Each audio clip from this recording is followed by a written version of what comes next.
Last Wednesday, Harry called me at work. "Tanya, I have to cancel dinner tonight. My parents flew in from Portugal this morning. They want to meet with me alone about something important." I found this strange. He had mentioned his parents exactly twice in 8 months. Never said they lived in Portugal. Never talked about visiting them or them visiting him. He always changed the subject when I asked about his family. That evening, I drove to his apartment. His Camaro wasn't there. I had been paying the insurance on that car for 3 months. I called him. No answer. I texted asking if everything was okay with his parents. He replied 2 hours later saying they were having a long conversation and he would call me tomorrow. I couldn't sleep that night. Something felt wrong about the whole situation. Harry had been acting different lately. More distant. He used to text me constantly throughout the day, but for the past 2 weeks, his messages had become shorter and less frequent. Thursday morning, I checked Instagram. Harry had posted a photo the night before at Romano's, the expensive Italian place downtown. The caption read, "Family dinner," with a heart emoji. I could see part of a woman's hand in the corner of the photo. Not his mother's hand. The nails were painted bright red with ring designs I recognized. I zoomed in on the photo. The hand belonged to someone young. The rings were delicate, expensive looking. Harry's mother would be in her 50s. This was a younger woman's hand. I had seen these exact rings before, but I couldn't remember where. That afternoon, I went through Harry's Instagram more carefully.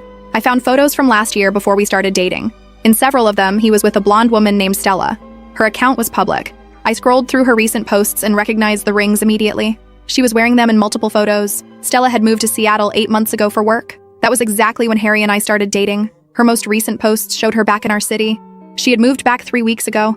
The same time Harry started acting distant with me, I realized the woman's hand in Harry's restaurant photo belonged to Stella, his ex-girlfriend, the one he claimed meant nothing to him when I had asked about her months ago. Friday evening, I decided to go to Romano's myself.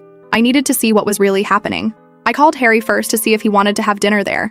He quickly said no, claimed it was too expensive, even though I always paid for our meals anyway. I drove to Romano's at 7:30, the same time Harry had posted his photo the night before. I parked across the street and waited. At 8:15, Harry's Camaro pulled into the parking lot. He got out with an older couple and a blonde woman, Stella. I grabbed a hoodie from my back seat and put on a baseball cap I kept in my car. I went inside and asked the hostess for a table. She seated me one table away from where Harry was sitting. I kept my head down and pulled the hood up. They couldn't see my face from their angle. Harry held Stella's hand across the table.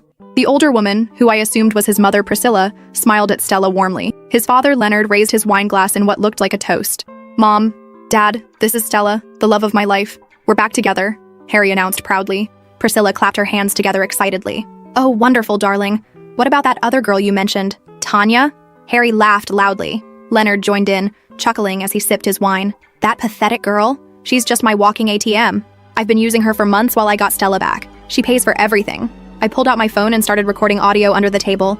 I needed to capture this conversation exactly as it was happening. "My car, my clothes, even my phone bill. She covers it all," Harry continued. "I'll dump her next week once Stella moves back in with me." Leonard nodded approvingly. "You're smart, son.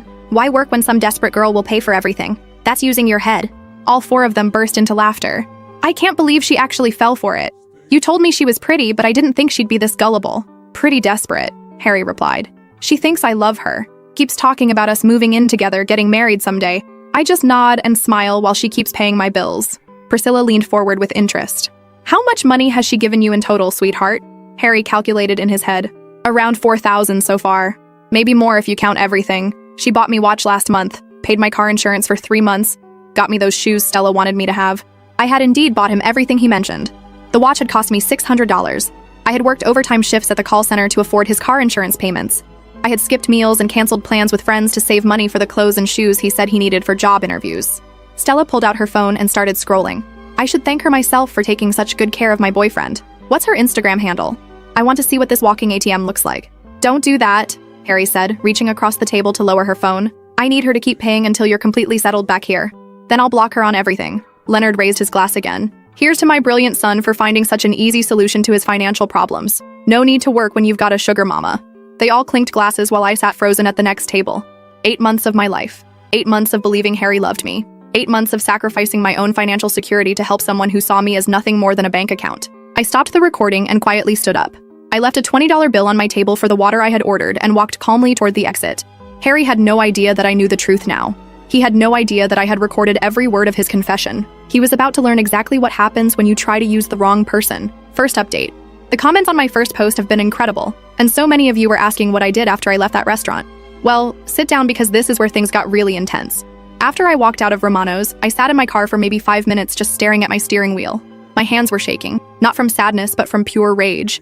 8 months of my life. All those times I worked double shifts just to afford his car payments while he was planning his future with someone else. But here's what really got to me. The way they were all laughing. Like I was some kind of joke they were all in on. Harry's dad raising his glass and calling me a sugar mama, while his precious son bragged about using me. The way Stella was scrolling through her phone wanting to see what this walking ATM looked like. These people didn't just see me as stupid. They saw me as entertainment. I drove home in complete silence. No music, no phone calls to friends, nothing. Just me and this growing volcano of anger that was about to explode all over Harry's pathetic life. When I got to my apartment, I looked around and started noticing all of Harry's stuff everywhere. His expensive gaming headphones on my coffee table, the ones I bought him for his birthday. His clothes hanging in my closet next to my work uniforms. His protein powder and vitamins taking up half my kitchen counter. His collection of sneakers lined up by my front door like he owned the place. That's when something clicked in my brain. This asshole had been slowly moving his stuff into my apartment over the past few months while telling his ex-girlfriend that I was just a temporary ATM. He was using my place as free storage while he waited for Stella to come back and set up their real life together. I started grabbing his things. The gaming headphones went into a garbage bag. His clothes came off the hangers and got shoved in after them. His shoes, his toiletries, his books, his stupid collection of cologne bottles. Everything went into bags. I was moving like a woman possessed, and honestly, it felt amazing. But throwing his stuff in bags wasn't enough. This piece of garbage had humiliated me in front of his entire family. He had turned me into a punchline for their family dinner conversation. So I took those bags outside to the sidewalk and started pulling everything out. His jeans landed in a puddle from yesterday's rain. His precious Jordan sneakers got tossed across the concrete. Those expensive cologne bottles? Opened them up and poured them all over his gaming equipment. The smell was overwhelming. But watching that cologne drip all over his $500 headphones was absolutely therapeutic. I made sure to spread everything out really well across the sidewalk and the small front yard area. His clothes were scattered everywhere, some hanging from the fence, some just thrown in random piles. It looked like a tornado had hit a douchebag's bedroom, and I was so proud of my work. Then I went back inside, changed into comfortable pajamas, made myself a huge bowl of ice cream, and sat down to watch Netflix.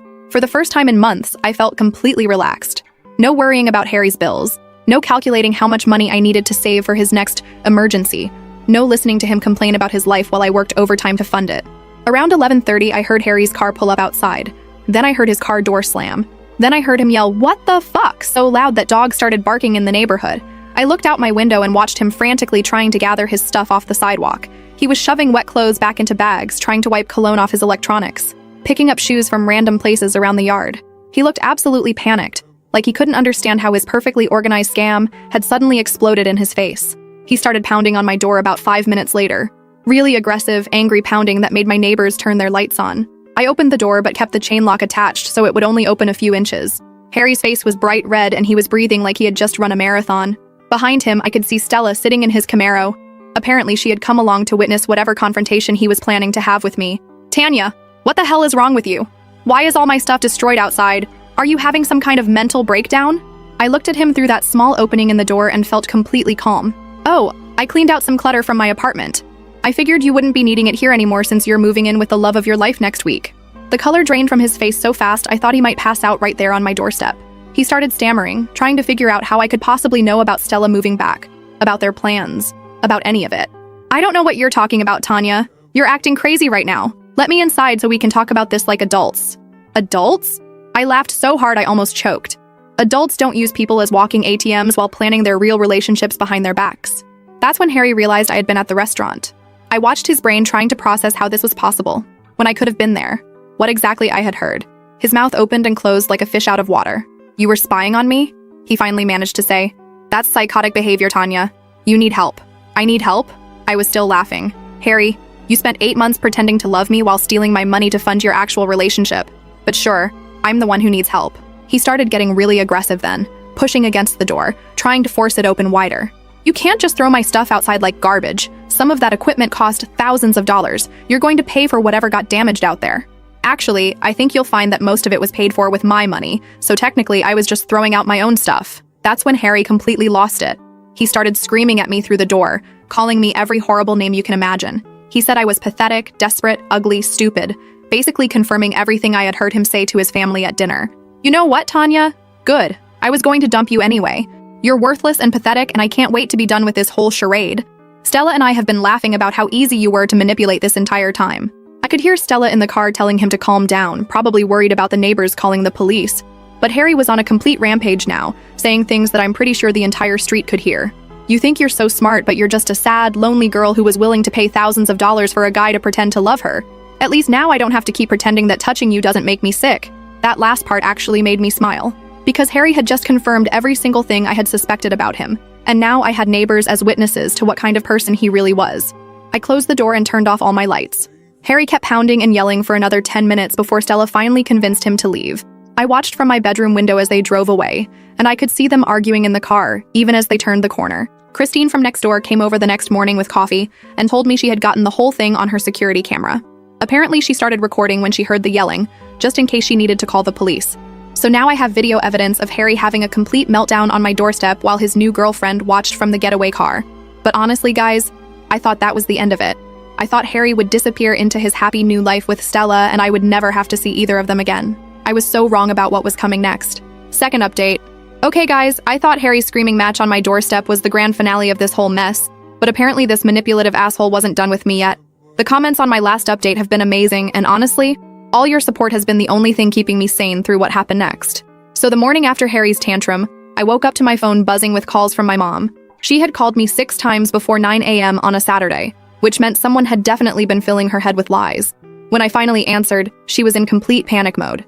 Tanya, Harry called us this morning and he's very worried about you. He says you had some kind of breakdown and destroyed thousands of dollars worth of his belongings for no reason. He thinks you need professional help before you hurt yourself or someone else. I could not believe this piece of garbage had called my parents to make me look like the crazy one. He was trying to turn my own family against me after I caught him red-handed planning his future with another woman while using my money. My mom kept saying Harry had sounded so genuinely concerned and that destroying someone's property wasn't how mature adults handled breakups. She wanted me to come over Sunday to discuss how I was going to apologize to Harry and pay for everything I had damaged. I hung up on her, which probably just proved Harry's point about my unstable behavior. But Sunday morning, I went to Christine's apartment and got a copy of that security camera footage from Friday night. We burned it onto a DVD and I took it straight to my parents' house. Watching Harry's meltdown from the camera angle was even better than experiencing it live. You could hear everything. Him calling me pathetic and worthless, admitting he was planning to dump me anyway, bragging about how easy I was to manipulate. The footage showed him pounding on my door like a maniac while Stella waited in his car. My parents' faces went completely white when they heard Harry screaming about how touching me made him sick. My dad immediately started apologizing for not believing me, and my mom was crying about how convincing Harry had sounded on the phone. But that victory felt short-lived because Harry apparently wasn't done trying to mess with my life. Tuesday afternoon, he showed up at my apartment building again. But this time, he wasn't crying or begging. He looked completely different. Confident, almost smug, like he was enjoying some private joke. He was wearing new clothes that I definitely hadn't paid for, and he had this arrogant expression that made me want to punch him in the face. When I tried to walk past him into the building, Harry stepped in front of me with this fake friendly smile. Hey, Tanya, I just came by to pick up some things I left at your place. You know, important stuff that I need back. I looked at him like he was insane. Harry, I threw all your stuff outside Friday night. There's nothing left in my apartment that belongs to you. But he kept insisting there were items I had missed, things that were really valuable to him that he couldn't replace. He wanted to come upstairs and look through my closets and drawers to make sure I hadn't accidentally kept anything. The whole thing was obviously bullshit. Harry just wanted an excuse to get inside my apartment and start some kind of confrontation. I told him absolutely not and tried to push past him, but he grabbed my arm and wouldn't let me go. Come on, Tanya. Don't be difficult about this. I'm being really reasonable here, just asking for my own belongings back. Unless you're planning to keep my stuff as some kind of weird shrine to our relationship? He was talking loud enough that other people in the building lobby could hear every word. A couple of my neighbors were staring at us, and Harry was clearly enjoying the attention. He wanted to make a scene and embarrass me in front of everyone. I jerked my arm away from him and told him to leave or I would call the police. But Harry just laughed like I had said something hilarious. Go ahead and call them. I'm sure they'll be very interested to hear about how you destroyed thousands of dollars worth of my property in a psychotic rage. I've got photos of everything, Tanya. Documentation of all the damage you caused. That's when I realized Harry wasn't here to get his stuff back. He was here to intimidate me and show off how untouchable he felt now that he was back with Stella. He wanted to prove that I couldn't do anything to hurt him and that he could still control me whenever he wanted. Over the next few days, Harry started showing up everywhere I went, but not in a desperate stalker way. More like he was deliberately trying to rub his happiness in my face. I would see him at the coffee shop I always went to, sitting at a corner table with Stella, both of them laughing and acting like they were having the time of their lives. When I walked into the grocery store Thursday evening, Harry and Stella were in the checkout line right in front of me. Harry made sure to speak extra loud when he told Stella how much he loved her and how amazing their life together was going to be. He kept glancing back at me to make sure I was listening to every word. Friday afternoon, Harry showed up at my workplace again, but instead of coming inside, he parked his Camaro right in front of the building where everyone could see it. He and Stella sat in the car for over an hour, obviously waiting for me to come outside so they could make some kind of grand gesture. When my shift ended and I walked out to the parking lot, Harry rolled down his window and called out to me, "Hey Tanya, I wanted to thank you for helping me realize what I was missing. Being with Stella again has shown me what real love actually feels like. I hope you find someone who appreciates you someday." Stella was smiling and waving at me like we were old friends, probably enjoying the whole performance as much as Harry was. They drove away laughing, and I could hear Harry's music blasting from his speakers as they turned the corner. But the worst incident happened Saturday morning when I was leaving for my weekly grocery run. Harry was waiting outside my building again, leaning against his car like he owned the whole street. This time he was alone, but he looked even more confident than before. When he saw me coming down the front steps, Harry pushed himself off his car and walked over like he had every right to be there. "Tanya, I've been thinking about our conversation the other day, and I realized I wasn't completely honest with you about something." I kept walking toward my car, but Harry followed right beside me, talking the whole time. "The truth is, I never actually loved you. Even from the very beginning, it was always about Stella for me. You were just convenient while I was waiting for her to come back. But I want you to know that I'm grateful for everything you did to help me get through that difficult time." He was smiling while he said this, like he was doing me some kind of favor by being honest about how much he had used me. Like I should appreciate his candor about treating me like a disposable bank account for 8 months.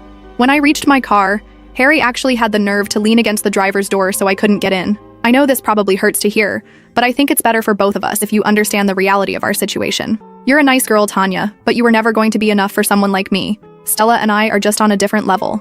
That's when I completely lost my shit. I started yelling at him about what a pathetic excuse for a human being he was, how he was going to end up alone and miserable because nobody decent would ever love someone so selfish and manipulative. I told him he was a loser who couldn't even pay his own bills without exploiting women who were too good for him. Harry just stood there grinning while I screamed at him in the middle of the street. He looked like he was having the best time of his life watching me lose control. When I finally ran out of things to yell, he just shrugged and walked back to his car. "Thanks for the entertainment, Tanya. This has been really fun. Take care of yourself." He drove away still smiling, probably rushing back to tell Stella all about how crazy his ex-girlfriend had acted in the parking lot. I realized that Harry was getting some sick satisfaction out of these confrontations. He enjoyed seeing me upset and angry because it proved to him that he still had power over my emotions. Every time I reacted to his provocations, it fed his ego and made him feel like he had won some kind of game. Anyway, that's where things stand right now. Harry seems to think he's won some kind of prize and keeps trying to rub it in my face every chance he gets. Honestly, I'm just hoping he gets bored with this whole revenge tour and finds something better to do with his time. I blocked his number after the parking lot incident, so at least I don't have to deal with his texts anymore. Hopefully he'll move on and focus on his amazing new life with Stella instead of bothering me. We'll update if anything else happens, but fingers crossed, this is finally over. Final update. It's been about a month since my last post. Guys, I cannot even begin to describe what happened this week. Remember how I said Harry was acting all high and mighty with his victory lap around town? Well, karma just delivered the most brutal reality check I have ever witnessed in my entire life, and I am living for every single second of it. So last Sunday night I was getting ready for bed around 11 p.m. when I heard this weird tapping sound at my window. At first I thought it was just the wind, or maybe a bird, but then I realized someone was throwing small rocks at my third-floor window. I looked outside and saw a figure standing on the sidewalk below, in what looked like the worst rainstorm we've had all month. It was Harry, soaking wet, no umbrella, no jacket, just standing there in the pouring rain throwing pebbles at my window like some kind of pathetic romantic movie scene. Except instead of looking like a charming love interest, he looked like a drowned rat who had been sleeping in his car for a week. I opened my window and yelled down at him to go away before I called the police. But Harry started shouting back up at me, and guys, what he said made my entire month. "Tanya, please, I need to talk to you. Stella is gone. She took everything and disappeared. I have nowhere else to go." I literally started cackling, like full-on evil villain laughter echoing through the neighborhood at midnight while this asshole stood in the rain begging for my help. The same man who had spent weeks rubbing his happiness in my face was now admitting that his perfect reunion had crashed and burned. I told him that sounded like a personal problem and started to close my window. But Harry completely lost his mind. He started screaming about how sorry he was, how he had made terrible mistakes, how he needed me to let him explain what had really happened with Stella. The whole thing was so ridiculous that I grabbed my phone and started filming him from my window. This grown man having a complete breakdown on the sidewalk in the middle of the night while begging his ex-girlfriend to save him from the consequences of his own actions. After about 10 minutes of listening to Harry's sob story from 3 floors up, I finally told him to come inside before the neighbors called the cops on both of us. Not because I felt sorry for him, but because I was dying to hear exactly how spectacularly his life had fallen apart. When Harry walked into my apartment lobby, he looked even worse up close. His clothes were completely soaked through, his hair was plastered to his head, and he had this desperate, wild look in his eyes that I had never seen before. We went up to my apartment and I made him stand on the mat by my front door so he wouldn't drip all over my carpet. Then I sat down on my couch with a cup of tea and prepared to enjoy the best entertainment I had ever been offered. Tanya, I know you have every right to hate me, but I need you to know that everything that happened with Stella was not what I thought it was going to be. I told him to start from the beginning and explain exactly how his perfect love story had turned into him standing outside my building at midnight like a homeless person. So apparently Stella had been planning her own little scam the entire time she was back in town. While Harry was busy bragging to his parents about using me as his walking ATM, Stella was quietly figuring out how to use him the same way. She had convinced Harry to put her name on his bank account so she could help him manage his finances better. She said she wanted to contribute to their shared future by taking over all the boring money stuff so Harry could focus on finding a better job. Harry, being the absolute genius that he is, thought this was a romantic gesture and handed over complete access to his accounts. Stella told Harry she was going apartment hunting for their new place together and needed his car to drive around and look at different neighborhoods. She said she would be gone all day, but would call him that evening to tell him about all the amazing places she had found for them. Harry waited all night for her call, all Wednesday, all Thursday. By Friday, he was starting to panic and went to the apartment complex where Stella had been staying with her friend. The friend told him that Stella had moved out Wednesday morning with all her stuff and hadn't left any forwarding address. That's when Harry checked his bank account and discovered that Stella had withdrawn every single penny he had. Not just the money I had given him over the past 8 months, but also the money he had gotten from selling some of his electronics, plus his rent money for next month. She had cleaned him out completely and vanished without a trace. I was trying so hard not to laugh while Harry told me this story. But guys, the irony was just too delicious. The man who had spent months manipulating me for money had been out-manipulated by someone who was way better at the game than he was.